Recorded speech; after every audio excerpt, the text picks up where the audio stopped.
Hello, and welcome to Texx Talks. I am Texx, and today I am talking to one of the country's hottest live electronic acts and most talked about social media stirrer. From numerous top 10 singles to 3 SAMA nominations to headlining pretty much every festival and one-day event around the country, he has been grafting and honing his craft since early 2011 after he arrived in Cape Town to pursue a career in music. Over the last few years, he has also managed, very successfully, to turn his band into a full-on brand, while successfully becoming South Africa's premier social media master and more recently, a very, very big thorn in the SABC side. I am, of course, talking about Mr. Meme himself, David Scott. But first, we need to mention our awesome studio sponsors for this season. SDFD Studio, a world-class recording facility opened by local music specialists, Sit the Folk Down. Their services range from audio and post-production work to mixing and mastering and everything else audio-related. Get in touch with them at studio@stfd.co.za for all your recording and music-related needs. Mixroom Studios is a boutique, electronic music-focused mixing and mastering studio. And if you're making cool electronic music, you probably need your beats to be polished. So hit Mixroom Studio up at info@mixroomstudios.com for more info. Dave, you and I have known each other for quite a while, but even though I've written numerous pieces about you over the years, this is the first time that we've sat down and we've had a conversation. So thank you very much for being one of my first guests on Texx Talks. Tell me, how's the start of the new decade been treating you? Sure. Firstly, I just want to say thank you for that amazing introduction. Ain't no thing. Made me sound very qualified. Might I just say that I'm a 3-time SAMA losing artist, snubbed by the likes of Beatenberg, who probably released one of the best albums of all time.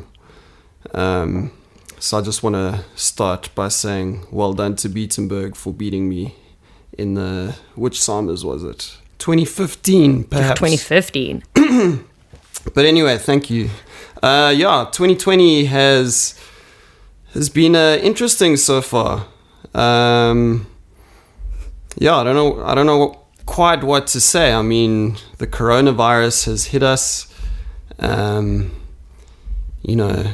Kobe Bryant died in a freak helicopter accident. What else has happened? I mean, we're not even like 2 minutes deep into this podcast, and already we're like so dark. There were threats of World War III. Thank God that didn't happen. Yeah, so I mean, a lot's happened, but I'm here, you're here. I think, maybe in order to understand our present, maybe let's go back with you to the beginning, since this is the first time that we've sat down. So when did little Dave Scott, tiny Dave Scott, decide that a career in music was something that he wanted to pursue? I would say end of my Rhodes career. So that was 2009. I finished with a BA in philosophy and music. Probably the most useless degree anyone could ever get. It's not like you see newspaper ads saying wanted musician/philosopher. No, never. I've always had a keen interest in, music production.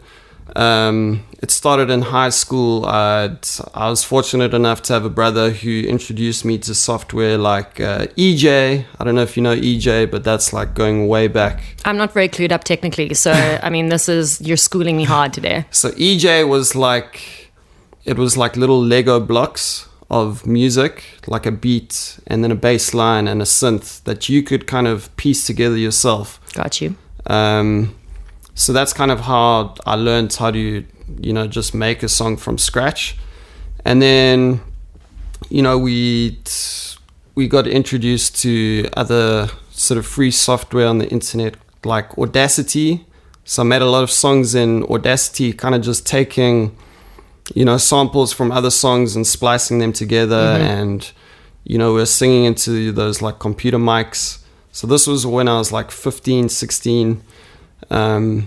One of the first recordings is actually on my SoundCloud. It's a tribute that we made to Monty Python. Oh, wow. We are no longer the knights who say... So my friend Dan and I just watched The Holy Grail and we made a whole song about it. And that was one of the first songs that I made and gave to my friends. I burnt it onto a CD.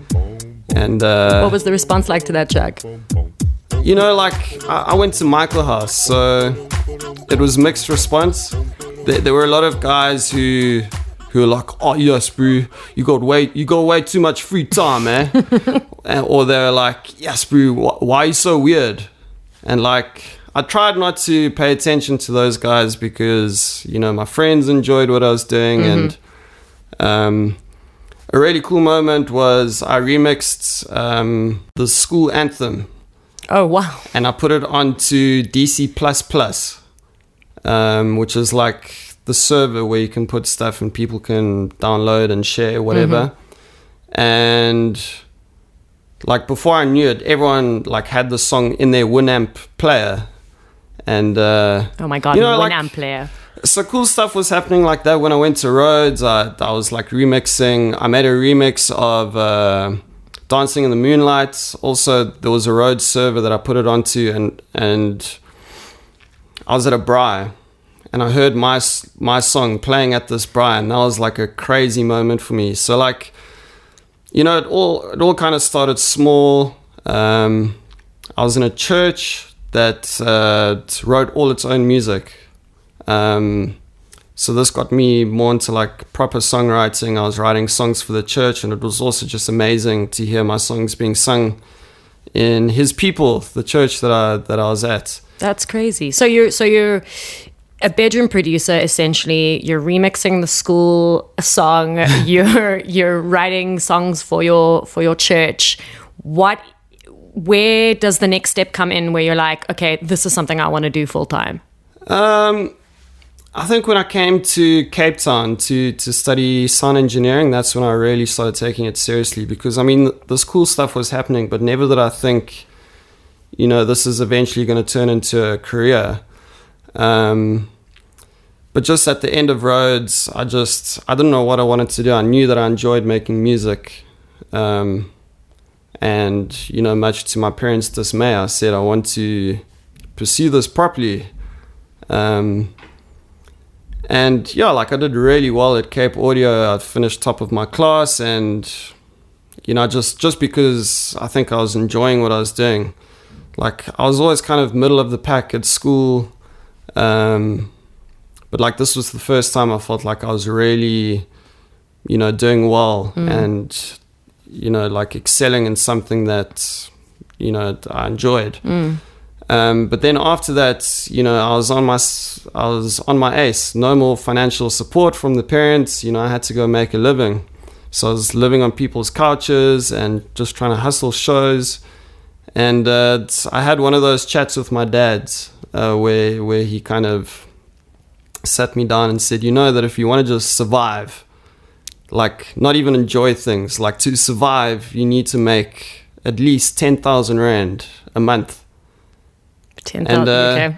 It was a reality check, because I was doing shows for 500 Rand, 700 Rand, whatever. And I was like, this means I need to do 20 gigs a month. At the moment, I think I'm sitting on maybe 2 or 3 shows. So I was stressing out a little bit. This was in 2010. But yeah, I stuck at it. I think my friends started getting a little bit upset with me just for overstaying my welcome on their couches. So I actually went back to Plet in 2010, just because, it wasn't really happening in Cape Town for me.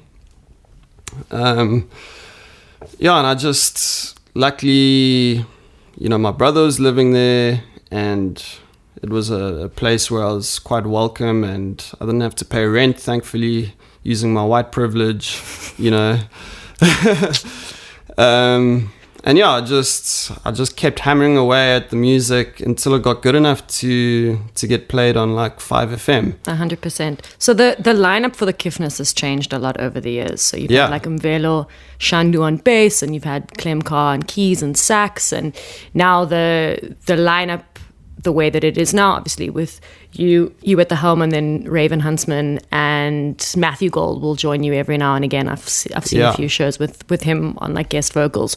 Are you happy with the lineup the way that it is now? Do you feel like it's finally solidified, or are you still kind of open to people coming and collaborating? Because you've done a shit ton of collaborations over the years as well. Yeah. No, I'm really happy with, where I'm at with Matt and Raven. They're two very close friends, and, we get on very well, and they're reliable guys, which is what you want. It has gone through ups and downs in the past. Like Shandu is one of my very closest friends. We went to school together. We were in the jazz band and the choir together. Epic, dude. So we've got a lot of history, and we still are friends, which is amazing. Like, I think when we split up, we went through a bit of a phase of not really wanting to speak to each other, which is understandable. But deep down, there's that friendship. And I wish nothing but the best for the guy. He's the most amazing, personality on stage. I don't know if you ever saw our show with Shandu, but he just brought so much life to the stage. He was amazing at drama at school, also playing drums and all kinds of other instruments. He's just a super talented guy, and I hope that in the future we can work together again. So proper all-round talent, I'm sure. I'm sure if you keep your options open and you willing to work with people that come in, we never know what's down the road. We never know what's going to happen, like musically. Yeah, and I mean, even before Shandu, my brother was playing drums in the band, and I've actually just started working with him again. I think when he decided to leave, it was when things were kind of starting to pick up a little bit, and it meant more flights and traveling. And my brother's a very reserved, quiet guy. He likes, just chilling out, and he loves being in Plet. Like, that's where he's happy, But he's just taken over from my wife, Yuta, doing our bookings, and he's just been amazing so far. So it's cool to be working with him again in some capacity. And then obviously Clem, like we never really saw eye to eye. We were very different people. But just when we got into the studio, we somehow wrote the most amazing stuff. He just has a magic to the way that he plays keys and sax that, quite a few of the songs that I've written with Clem have gone on to be like pretty successful tunes. Like, he did a lot of work on Evergreen with Tresor, You Say You Love Me. He pretty much took the song from a piece of cheese into like it was literally Gouda cheese, and then he turned it into lovely camembert. Like, if you heard the first draft, you'd be like, what is this? And then he was like, bro, why don't we just try this and do that? And then it suddenly made sense. As somebody who is such a champion for independent musicians like you are, and educating just independent musicians, but musicians in general, when things started to kick off, and songs started to be playlisted, and you started to get booked a bit more, did you do it all independently at the beginning? Were you ever signed to a label? Did you ever get label support? What was the road to getting those tracks, and the momentum behind them? So the first two albums I wrote were completely independent, and I was lucky to have a brother who understood how to get your music onto iTunes. Because back in 2010, I don't think a lot of people knew how to do that without a label. And my brother, being the guy that he is, he did his research and found, the way that you can do it. It's obviously a lot easier now, but back then it was quite like a foggy area. So yeah, he got our stuff online, which was I think just the perception of that, of being an artist that had your music on iTunes, automatically elevated you to like a different level. As superficial as it seems, I think if you could pitch to a promoter and say, check our music's here, they would be like, oh, these guys are legit. I mean, if you do it now, they'll be like, okay, cool story. But back then it was quite a big deal. Because I remember when I was still working for Deezer in 2014, iTunes listed you as one of the acts to watch for that year at the beginning of the year. And I was like, whoa, that's huge. Yeah, so I think that was the label that I was with, Sony at the time, might have had something to do with that. I don't know if I'd be able to get that kind of PR independently. So I mean, labels, I think in that sense, where they can just put you in the spotlight and say, this is the artist to look out for. Like, that's what they bring to the table there is kind of invaluable. But at the end of the day, if your music sucks, like, it doesn't matter, like, if you're in the spotlight or not, because people will be able to pick up that, you know, this isn't good. Luckily, I think, you know, the album that they did promote was, like, all right, you know. No, man, it was more than all right. But yeah. So now you're back to being independent. Back to being independent. Okay. I think, labels are slowly kind of just losing the power that they once had. It's easy to get hold of Carl Anderson or at Apple Music or, you know, the people at Spotify, and just form a relationship with them that you might not have been able to form 10 years ago, but now they're easily accessible. And things are a bit more transparent. Those are the people that you want to be in touch with. And if they like your music, there's no reason why your song can't get onto the playlists that they deserve to be on, with a label or without a label. Like, it doesn't make a difference. The only difference is that, you know, the label's taking 80% of your streaming revenue. But if you do it independently, you get to keep it all yourself. So for me, that's a bit of a no-brainer.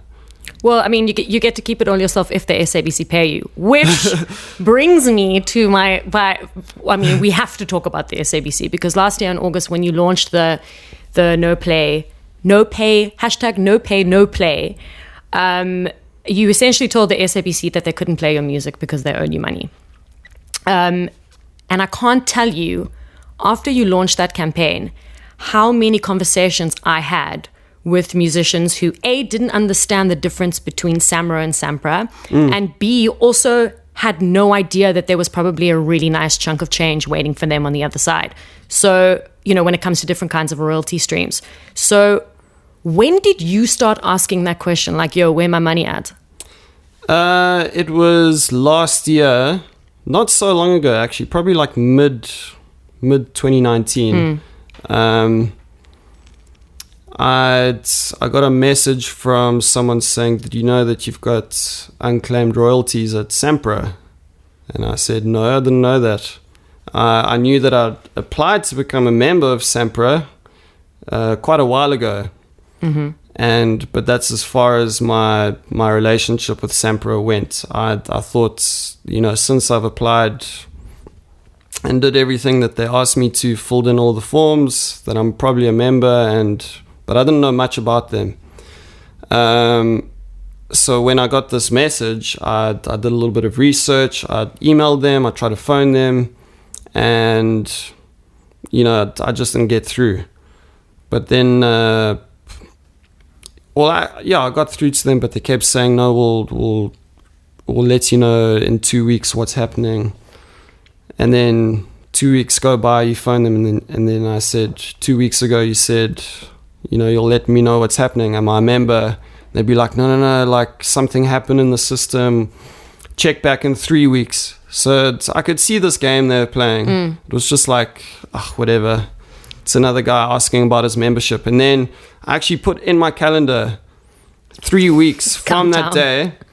This is the day I'm meant to be a member. And then I was in Joburg on that day, and I went to their office.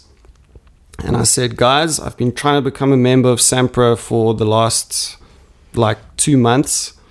And you said by today, I'm going to be a member. And they said, sorry, you're not a member.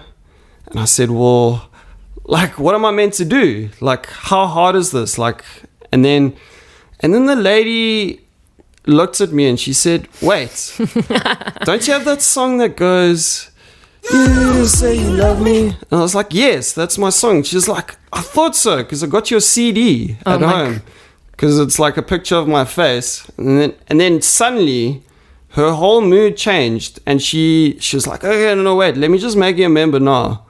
And it literally took her 2 minutes, and it was like the weirdest feeling of relief, but anger as well, because, you know, this thing of trying to become a member took so long. So I was like, yes, finally it's happened. But then I was angry because if she hadn't recognized you, like, it was literally a case of just putting my details in the system.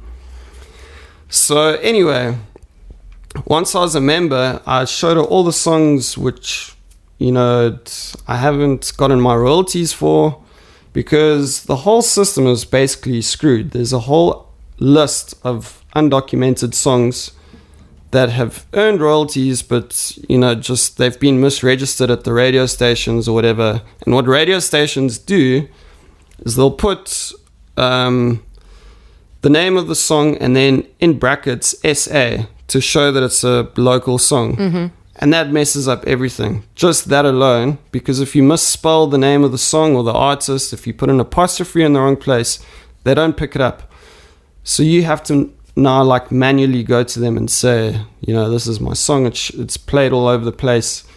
And, you know, then they'll put it into the system and then you get paid. So through this whole process, I've earned, I think, about close to 200,000 Rand, which I didn't even know existed. And I think, you know, because of that kind of, you know, just opened my eyes, because that's more money than I've ever made at Samro. Mm-hmm. And as far as I know, Samro should be paying like equal amounts, if not more. And that 200,000 Rand that I got from Sampra, not a cent of that's come from the SABC, and that's where the bulk of my music's being played. So it should actually be closer to 500,000 Rand, as far as I know. So in October 2019, you launched that online petition, and you got a response from the SABC spokesperson, William Tembo, who said that the settlement, that the bailout of 240 million that the SABC had received from the government was going into settling the SABC's debts. What has happened from then? Have you had any kind of like follow-up? Has there been any more response from him or her? I think Boyo's a girl, actually. Yeah. So as far as I know, they've paid back 30% of their debt. And if memory serves me correctly, the rest of it should be paid by March. Mm-hmm. So I will be following up to see if, you know, they're keeping their word. I'm not holding my breath. But yeah, there have been steps. It's been brought up in Parliament. You know, the petition gathered a bit of steam, and it got the attention of a member of Parliament who was, you know, just a complete champion, because he brought it up. And, you know, I think that really got the ball rolling, and you know, it made the people at the SABC really start thinking about actually paying us, because I think the general mood in the SA music scene is just apathy. People just don't care anymore. They're just like, oh, they're never going to pay us. And people kept telling me that, oh, they'll never pay you. You're wasting your time. And like a lot of the time, you know, I did think that, you know, maybe this is a waste of time. But, you know, when I saw, you know, the Honourable Swart like speaking about it in Parliament, it gave me a bit of hope. Yeah. And but it's difficult to just keep like fighting this crazy fight. Like I feel like, you know, if more musicians banded with me, it would actually make it a bit easier. But it's just crazy, because a lot of my friends, you know, sign this petition, but then they still go and support 5FM and they submit their music to them anyway. So like there's a massive double standard. People, will stand with me, but then, support the thing that they're trying to fight. It makes no sense. And on that online petition, you made it very clear. You're in no way being like a dick towards Das Kapital or Nick Hammond. You're like, you listen to their shows, you enjoy their shows, but this is more for the people who are at the top of the decision makers, the people who can really make a difference. Yeah. No, the fact that, Nick Hammonds now started a podcast himself is amazing, because now I can actually listen to him again, because I love listening to Nick. And luckily Das Kapital's got his live Instagram feed, which I can I can catch up with him there. But yeah, like it's interesting, because I feel like it has created a bit of a rift. A lot of the presenters at 5FM, I think, don't understand where I'm coming from. MCZ James, I know we used to get on very well, and now I think there's a bit of animosity. And I mean, fair enough. Like, maybe what I'm saying is costing them listenership. I can understand that it's a tricky situation to be in, like, as a presenter, because you don't want to bite the hand that feeds you. No, 100%. But the way that I see it, if people like you are not going to speak up, then no one's going to speak up. And you just said, like, you wish more musicians would band with you, and, you could all make a stand together, which I think that's something that's sorely lacking in this industry. Like, we don't support each other. Yeah, it's like trying to herd cats at the end of the day. It's we're all our own people, and, we've talked about having a musicians union for years. But it's just, I don't know if it'll ever happen, but maybe it will. Like, I don't want to, be too pessimistic, but yeah. Well, I mean, one of the things that I love the most about you is the fact that you use your platform to educate. Like that article that you wrote about, 6 things that you can do as an independent musician to get your music submitted or get your music heard.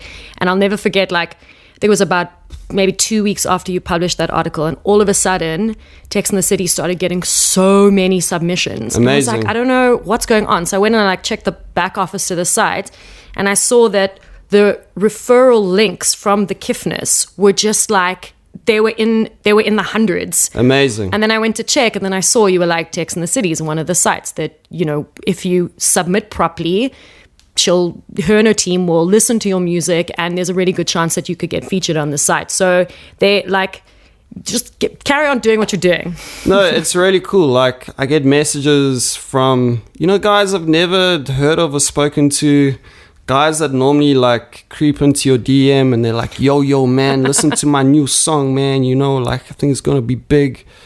Like, these are guys that actually have talent, but don't know how to market themselves.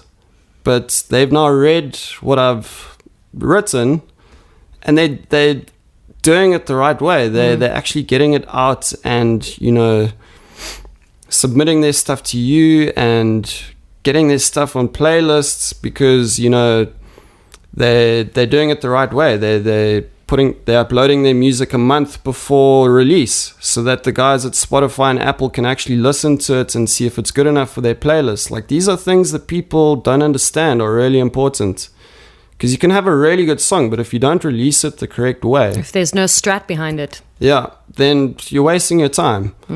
So one of the other things, apart from the fact that I think that you are a champion of the independent artist and the unsigned artist and the underdog, is how you talk about personal issues, like things that are like, quite near and dear to you. But you don't do it in a self-righteous way. You do it in a, like, I'm sharing my story with you to educate you. And the specific piece that I'm referring to is the one, I think you published it on your site in like 2016, about your addiction to porn, and how, you stopped watching it after you met your wife, and you could talk to her and open up and be honest with her. And then through that, the way that you started to look at women changed. And I think that you've shared that piece a number of times over the years. Once after Uyinene was murdered, and then the hashtag Am I Next campaign started, and then again, I I think I quoted it when you released the video for celibate healing. Oh yeah, I love that video with that bear. It's just hysterical. But I wanted to know, like, how has the initial reaction to the piece changed over the years? Because if I remember correctly, when that piece came out, the reaction wasn't entirely like positive. There was some like negative comments. No, I was completely expecting that. But I think the overwhelming response was very positive. And I think, and I'm glad that you pointed out that I wasn't self-righteous. I really tried not to be self-righteous. And I think... I can smell a bullshitter a mile away, and you are not a bullshitter. Well, yeah, like, at the end of the day, I think it's important to be able to point the finger at yourself, especially when you're dealing with something like porn. And I think being someone that used to go to church quite a lot, I used to see a lot of preachers pointing the finger, and I'd completely switch off. As soon as a pastor would point the finger at himself and say, you know, I'm a person too, and I've struggled with this, suddenly people want to listen. And it's just crazy how, like in the church, like people, well, I mean, it's like anything. You have people that point the finger and then others who point the finger at themselves. It takes a little bit more courage, but at the end of the day, you actually have a chance of making a difference if you can be vulnerable. And I think not everyone should be vulnerable. I knew that, you know, talking about such a hectic thing very publicly was going to be like a big decision, because yeah, like it's opening up a part of myself that no one would naturally want to share, but I just saw the effects of it in everyday life. And I just know that, you know, if porn still had a stronghold in my life, I wouldn't be where I am today, because it does have that. It's a vice at the end of the day. I believe it holds you back from achieving your potential as a human. And it felt right to kind of just speak about it. So let's talk about your various different social media exploits over 2019. Because I feel like 2019 was your year. And you know that I'm a fan, and you know that, you know, anything that you do, whether it's like the Fatboy Slim Greta Thunberg mashup, or whether it's your hashtag I'm slaying, or whether it's the social media campaign that you did to raise funds for Normie, which was beautiful, and so like heartfelt. Yeah, I'm a fan. But which one would you say you enjoyed the most?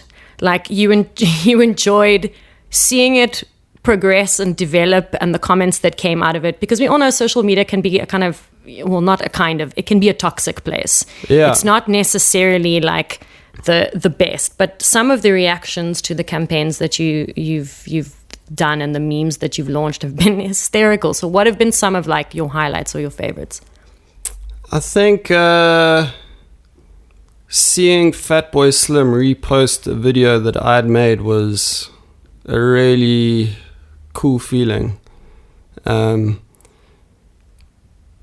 I think that was definitely the highlight. And then when that happened, just seeing it snowball. I think the beautiful thing for me is seeing a meme kind of just grow into something that you never expected it to. So like I just made that video because it seemed like a cool idea. I had no expectation of what it was going to do. But then seeing, you know, that song being played live with Greta's like face on a massive screen and like thousands of people, like seeing it grow into that, and also seeing like that German orchestra like do it live on TV, and just like seeing it morph and like turn into this thing is really cool. I remember I saw NME picked it up, and people just went mad. Like people in South Africa went crazy because you weren't credited, and they were like, "No, but the Kiffness did it." So it was really nice to see people sort of band together like that. At the end of the day, like actually, I don't really care that I wasn't credited. for me, the most important thing is just the idea getting out there. But I do understand that, you know, if an idea is put out there, some people might want to know who made it so that they can see maybe some of the other creations, which is why I've kind of gotten a little bit better at watermarking my work. And when Fatboy Slim posted it, my watermark was there, so you know I was able to reach a whole new audience. And you know, it's cool, like people from Spain or whatever like found my page through that video, and you know, some of them like thought the rest of my stuff was a bit weird or left, but others have stayed, and like it's cool, like just to have a new audience because of that. And how do you come up with an idea like that? Do you see something, do you listen to a speech and you go, that might sound interesting if I smashed it and mashed it up with this, or like, where are these ideas coming from, Dave? So for that, I was just listening to the speech like everyone else. I think I might have actually seen it posted on your page. And I think I saw while I was scrolling, you know, I can't remember, but it might have been on Texx in the City, you know, listen to Greta's speech. So I just listened to it, and then when she said right here, right now, it just came to me straight away like a lightning bolt. And my best ideas, I feel, really do feel like that. It's not like I even try or anything. They're just like, they just come down. But yeah, just in that moment, I knew that I had to make this mashup, and I knew that I had to create something poignant. And I was up all night, like till 3 or 4 in the morning, just trying to find videos that like translated, you know, the mashup. So I got like that video of the world, and I got videos of, you know, people striking from South Africa, and yeah, just it came together way more powerfully than I actually initially anticipated. I think not everything that you've done, that you've posted, that you've created has landed quite so spectacularly as that Fatboy Slim mashup.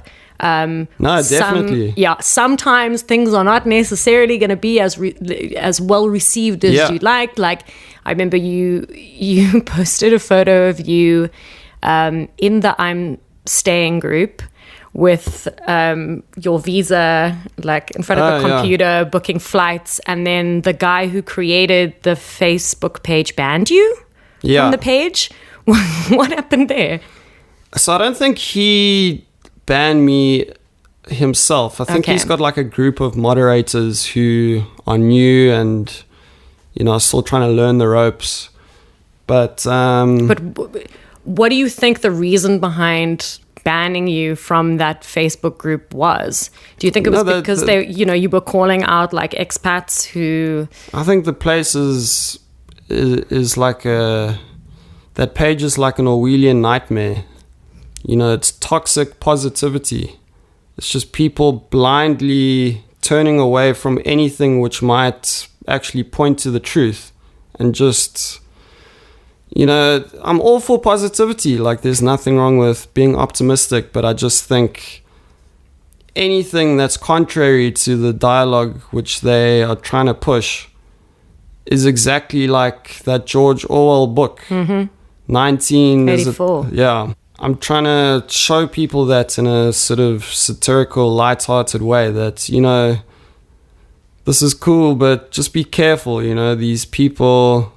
I'm sure Jared Petts is also a lovely guy, and I think he's just trying to do the best he can. But these things have a way of, you know, turning south if you're not careful. I think that your tongue-in-cheek humor is not necessarily as appreciated by everybody as like you would like. I know that the other day somebody tweeted, it doesn't get whiter than the Kiffness. And you... Well, you asked, he said, does it get whiter? Oh, does it get whiter? And you replied and said... Yes. It's called Jeremy Loops. And Jeremy wasn't so thrilled, was he? No, so I mean, Jeremy is a very interesting guy. because he's obviously very famous and very successful, and I do not hold any of that against him. I think it's very well deserved. I think he's done a very good job of turning his career into a massive success. I mean, you can't deny the streams, the sold out shows, the international tours. The guy's like a flippin' mega superstar. Smart man. But he's also from Komiki, and I think he's used to a life of not being in the spotlight, and I think he struggles with fame. And if anything, I'm trying to help Jeremy by showing him that if you're in the spotlight, you're going to have to be able to laugh at yourself. Otherwise, you're going to suffer. And, if I took myself seriously and I took every comment that's been hurled at me, every hateful, negative comment that's been hurled at me, if I took them seriously, I would be depressed. Because you have to laugh at that kind of stuff. Like, you have to realize that if you're in the spotlight, that you are under scrutiny and people are going to make fun of you. And I really hope that he can learn to laugh at himself. It'll make his life so much easier. I think that's a really, really important point that you've made about learning how to laugh at yourself and not take everything so seriously. I feel like, Jeremy loops aside, South Africans suffer from that a lot. Like, in general, we really, really struggle to take criticism. Yeah, take criticism and just make fun of ourselves, and not take everything so seriously. Yeah, I've kind of learned that, if people are making fun of me or saying like potentially hurtful things, I try and see that as not a negative, but rather, yes, people are making fun of me. I'm obviously doing something right. I'm growing. People are taking notice. And I feel like if that's not happening, then you're not doing enough. And I think, it was a very crucial point in my career where I just decided, like, stuff it. I'm just going to say whatever I want. That's when things really started picking up. And obviously, with the growth came the negativity, but I took it in my stride, and I've learned how to separate myself from my ego, and realize that if people do say hurtful things, a lot of the time it's got nothing to do with you. They're just looking for a target to project their own insecurities or hurts onto. So it was an interesting comment, Jeremy saying you're very good at disguising your anger as humor, or your malice as humor. And I thought about it, and I was like, that there have been times where I've been angry and I've found something to project my anger onto in humor or whatever it is. But I don't think this was the case. I literally just saw this tweet, and then I had the idea, and I thought it was hilarious because it's partly true as well.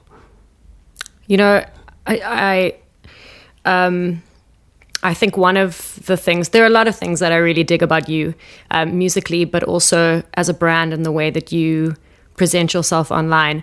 But I think one of the things I like about you the most is that we have the same kind of humor. And I probably, 100%. And I totally would have tweeted, if not the same thing, something similar. Yeah.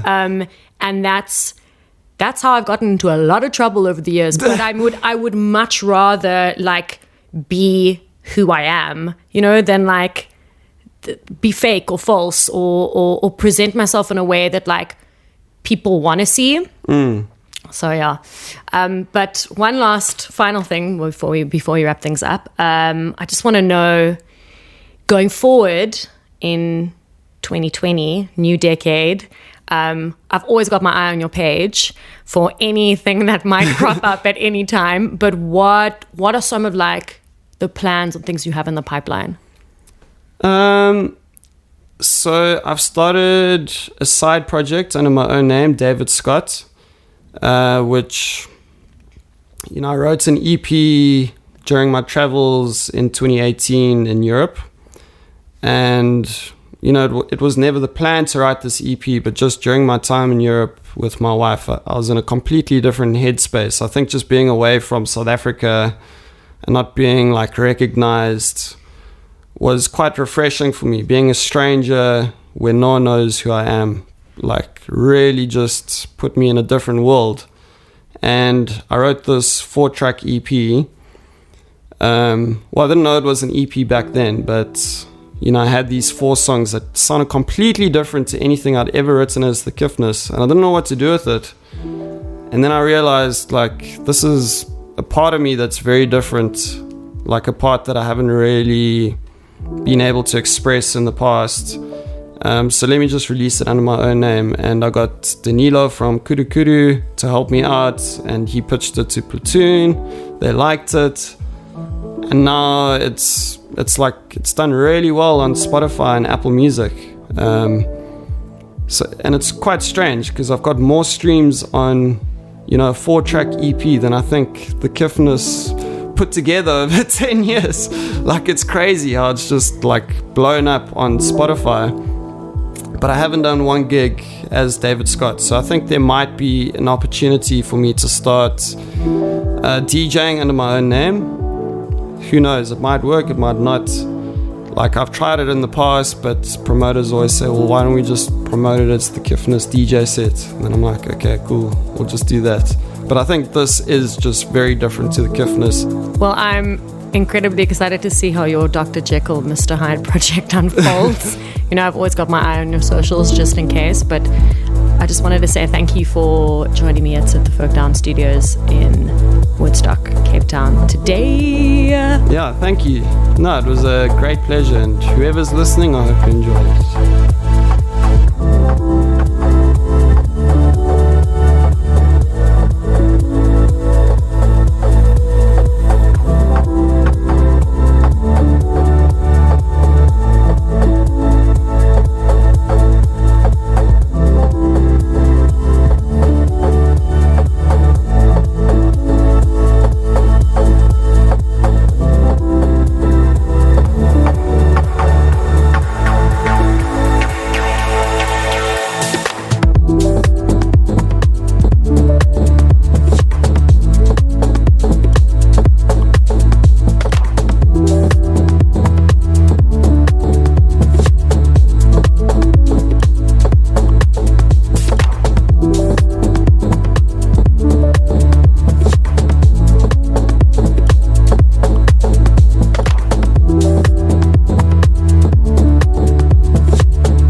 Shout out to the Kiffness for joining us in studio. Thanks for joining us for another Texx Talks.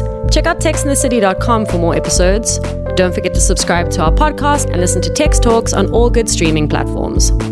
From myself, Texx, our producers, Jonathan Ings and Matt Lutz, and our assistant researcher and collaborator, Al Clapper, Catch y'all on the flip side.